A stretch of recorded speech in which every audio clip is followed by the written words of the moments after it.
L'expérience n'est qu'une lumière sur le trajet parcouru. Le reste, c'est à découvrir.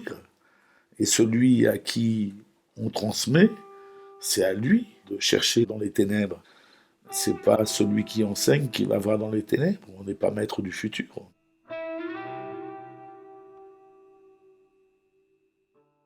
J'avais un père qui était détaché à la faculté de Vincennes, ma mère qui était instite toute seule avec 3 mômes à nourrir. Et donc ma mère m'a laissé en pension à la campagne chez des paysans parce qu'elle n'y arrivait pas, quoi. Ça a été ma seconde famille. J'ai appris la campagne, j'ai appris la chasse, la pêche, les animaux, travailler. Que le travail c'était vraiment quelque chose qui te faisait du bien, qui te faisait plaisir et qui était nécessaire, quoi.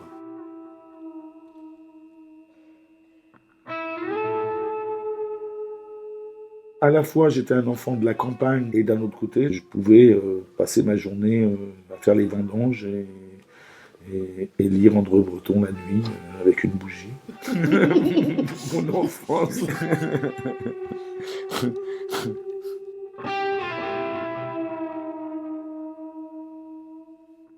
J'ai rencontré quelques fois mon père. Une fois, je suis allé passer des vacances 15 jours avec lui en Espagne où je devais avoir 12 ans.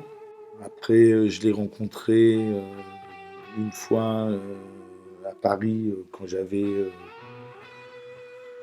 17 ans. Puis après, bah, je l'ai rencontré quand il est mort, puisque j'ai appris qu'il était en stade terminal d'un cancer. Et donc, je suis allé le chercher. Il a passé les derniers mois de sa vie ici dans la maison avec sa petite fille.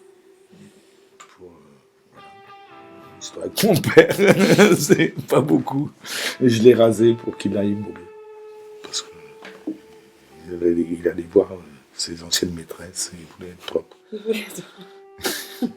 Et c'est vraiment un salaud parce que moi j'ai été obligé d'apprendre à me raser tout seul. Et chaque jour, chaque fois que je me rase, je repense à lui. Alors que ce salaud, il m'a pas aidé à devenir un homme.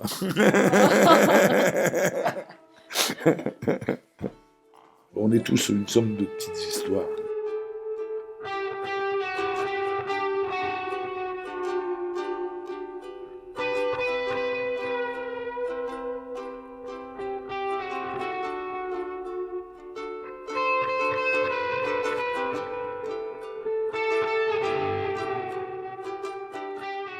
La raison première pour laquelle je suis rentré à l'école du cirque, c'est que j'étais amoureux d'une femme qui avait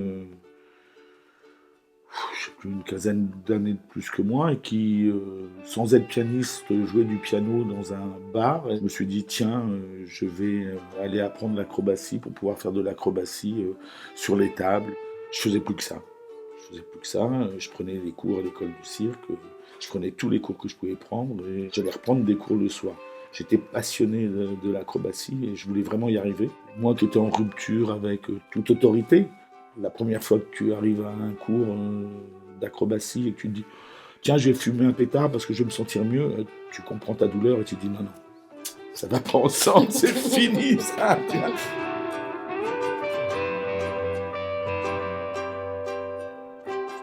Pour moi, le début de cette histoire, c'est la rencontre avec Shotochen Courteau, grand acrobate à cheval des années 1930 et surtout un des plus beaux.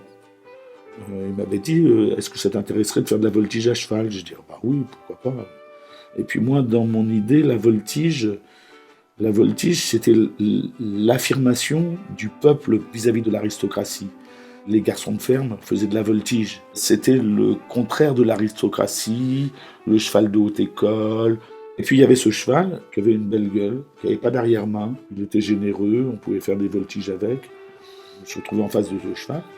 Il faut le nettoyer, il faut lui faire les pieds, il faut faire le fumier.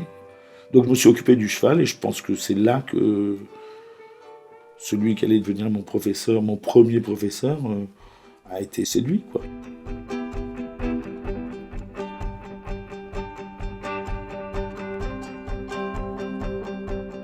J'avais 19 ans. s'est occupé de moi, en tout cas, il m'a donné la passion. C'était pas un pédagogue, c'était pas un homme gentil, mais il pouvait transmettre son amour de son métier.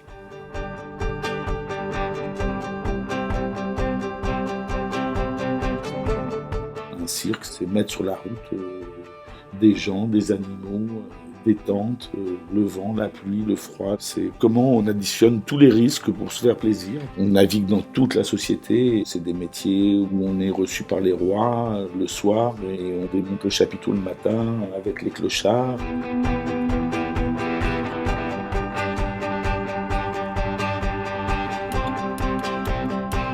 On a été obligé de réécrire l'équitation après la Révolution française.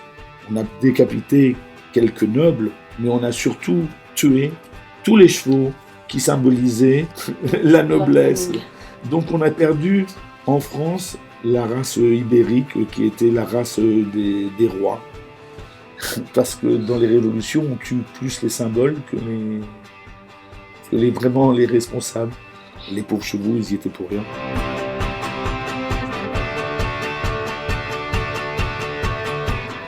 Jusqu'en 1940, jusqu'à la Deuxième Guerre mondiale, le cheval était partout. La cavalerie française, sabre au clair, on charge des tanks, il n'y a pas de rescapés. Et l'ère du cheval est terminée, c'est fini.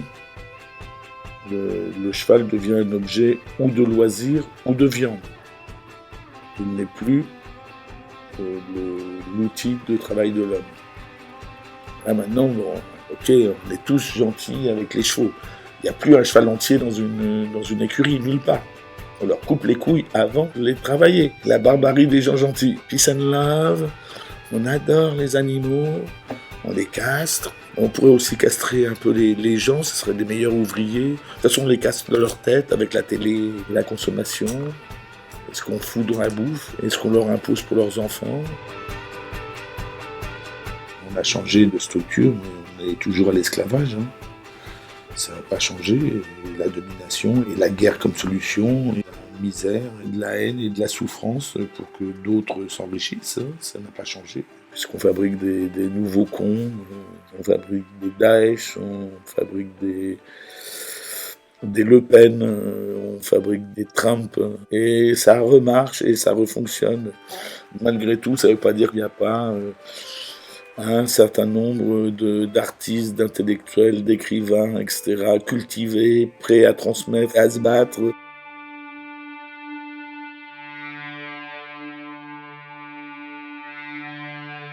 L'art, c'est vraiment, et celui-là en particulier, c'est vraiment une ouverture pour l'homme sur l'univers. Nuno Oliveira disait l'équitation, si elle est pratiquée d'une manière intelligente, peut rendre l'être humain meilleur. Le buste de l'homme sur le cheval est une seconde encolure greffée sur le cheval et qui pense à sa place. Le dressage, c'est une mise en sentiment entre l'homme et le cheval.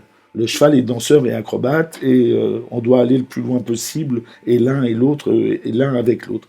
Et découverte extraordinaire. Et là, oui, là j'ai complètement changé.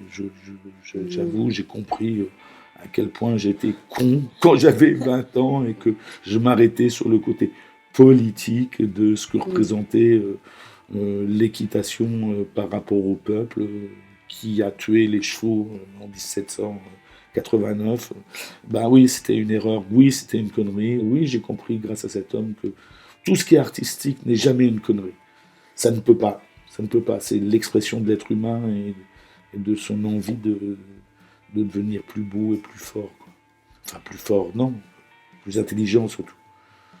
Ça rejoint tout à fait le slogan de mai 68. Je ne veux pas mourir idiot. Point. C'est complètement d'une simplicité redoutable. Et l'intelligence, elle est partout où il y a de l'art. Partout où il y a de l'art et pas de la compétition et pas de la production.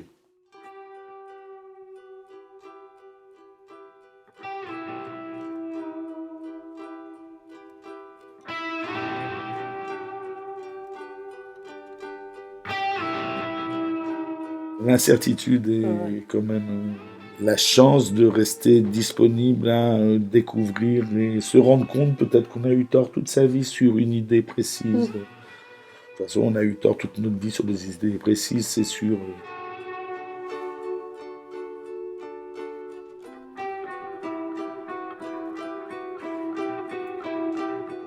La transmission, bah, ça permet de continuer à vivre, c'est tout. De ne pas être con, d'être moins con. On va se retrouver en face de son propre soi et donc on va être obligé de devenir plus intelligent parce qu'il n'y a pas d'autre solution pour avancer. Moi, par exemple, je ne pratique plus l'acrobatie, mais je continue à apprendre à travers mes élèves. La recherche du rapport, de l'harmonie, de la connaissance de soi-même, de la connaissance du cheval, le sentiment, l'énergie, l'état amoureux. Tout ça, c'est tellement beau et ça s'adresse à tout le monde. Avec le temps, je crois que je suis plus juste, que j'ai plus de regard, que j'ai appris que tout est éphémère et puis que ça n'a pas tellement d'importance. Et puis ça en a tellement à l'instant, au moment. Mais c'est tellement beau l'instant, le moment, c'est comme l'état amoureux, quoi. Waouh, t'arrives à faire un truc, waouh, t'arrives à te dépasser, waouh, t'arrives à te faire plaisir, waouh. T'as 5000 personnes qui t'applaudissent, waouh, ouais, putain, vive le pied. Mais ça n'est qu'éphémère. Mais si ça a servi à la personne à devenir plus intelligente, à devenir plus juste, plus humaine, plus... Je dirais pas plus humain, parce que humain, malheureusement, c'est moche, mais plus universel. Ouais, ça sert à quelque chose. Sinon, ça sert à rien, fabriquer un champion con comme c'est... On s'en fout du mec qui fait double saut périlleux sur un cheval, mais celui qui fait une mauvaise voltige, mais qui va faire rire 5000 personnes parce qu'il va y mettre de l'émotion, voilà, c'est un artiste.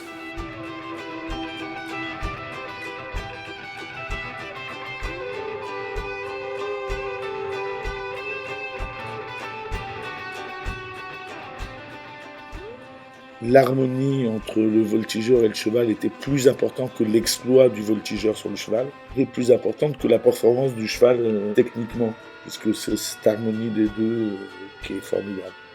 Là, d'un seul coup, je me suis dit, waouh, là j'ai appris quelque chose. Et de là, moi je connaissais déjà le travail en liberté parce que j'avais vu ça au cirque, il y avait des choses qui m'avaient interpellé. Et après connaissance de rencontre avec Nuno Oliveira, je me suis dit qu'il fallait que je m'y mette, quoi. Peut-être il y a une antithèse aussi quelque part. J'étais pas un mauvais cavalier, mais je suis pas un bon écuyer. Peut-être parce que j'ai travaillé 30 ans galop à gauche. J'ai commencé par dresser un poney, Piccolo. Et lui, il a fait un succès. Il a fait le tour de tous les plateaux télévision, des journaux. Il y a une histoire à raconter sur Piccolo. C'est rentrer avec un camion de manouches dans l'Élysée pour décharger le poney, traverser les salons, pour faire le Noël de Mitterrand. Quand tu arrives devant l'Élysée, entre les deux gardiens, ils disent « Non mais vous faites quoi ici ?» Tu dis « Je viens travailler, excusez-moi, on m'attend. » Bon, enfin bref, Piccolo. Oui, non, Piccolo, formidable. Poney formidable. Lui, formidable. Moi, pas trop. Je suis fier du succès qu'il a eu. Je suis pas fier du dressage que j'ai fait parce que j'avais pas la connaissance que j'ai acquis après. Donc, c'était pas chercher à ce que le cheval s'épanouisse, c'était chercher au résultat que le cheval allait te donner. C'est pas du tout la même démarche. Ce que j'ai appris avec Nuno Oliveira, c'est que c'est la démarche qui est importante. C'est quand tu prépares le cheval, tu le laisses faire, il est heureux de te le donner. C'est pas toi qui l'as fabriqué. Ça a changé aussi mon enseignement. Tu ne fais pas travailler un élève pour qu'il arrive à quelque chose. Tu prépares un élève pour qu'il ait envie de le faire et qu'il le découvre lui-même. C'est lui qui doit le faire, c'est pas à toi de le fabriquer. Et donc je suis allé voir Philippe Bruce, c'est Philippe Bruce qui était très fin. Il m'a montré un cheval, il m'a dit « Regarde ça, ça c'est un bijou ».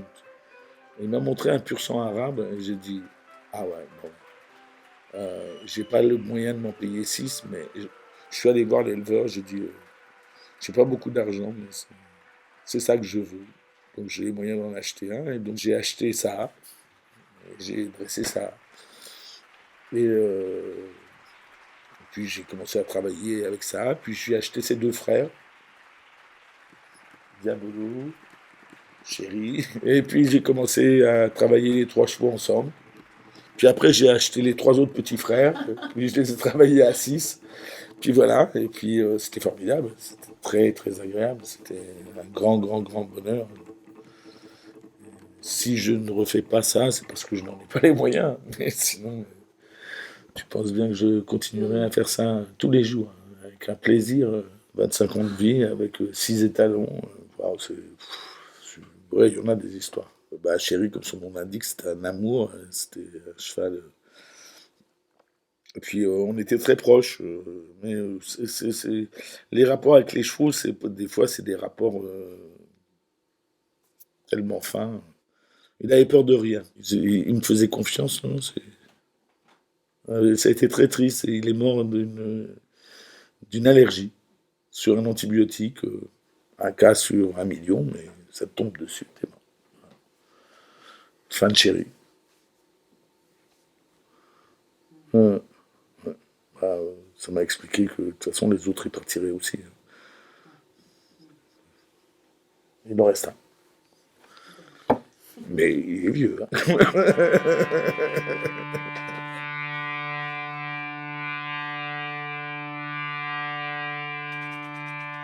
Une chose qui, je crois, a déterminé ma vie d'adulte, je devais avoir ouais, 17 ans, quelque chose comme ça. Et j'étais allé dans des groupes de théâtre qui faisaient de la performance. Et là, j'étais tombé amoureux d'une femme vraiment, pour moi, inaccessible. Vingtaine d'années plus que moi.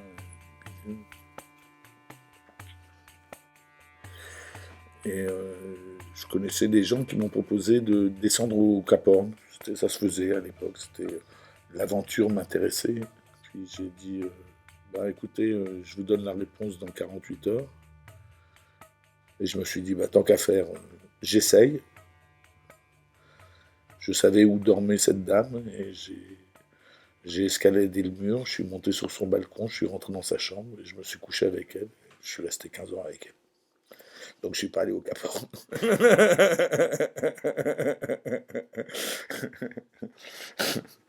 Et elle m'a accompagné tous mes débuts au cirque, elle a toujours été avec moi.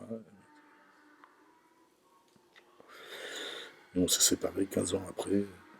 Allez, trace. Ouais, je risquais quoi? Qu'elle me foute dehors, c'est tout. Je rentrais à Paris malheureux et je partais en Afrique du Sud. C'était clair, net et précis dans ma tête. Quoi. Les anecdotes de la vie.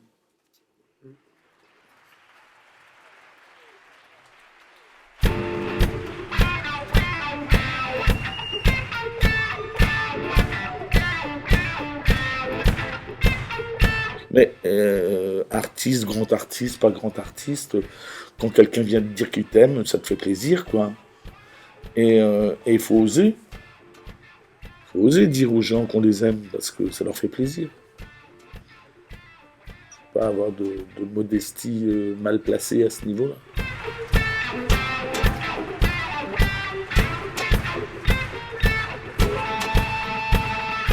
Mais il y a un mec que j'irais bien voir aux États-Unis, un Indien que j'ai rencontré à Toulouse. Il est gardien d'une vallée sacrée dans une réserve.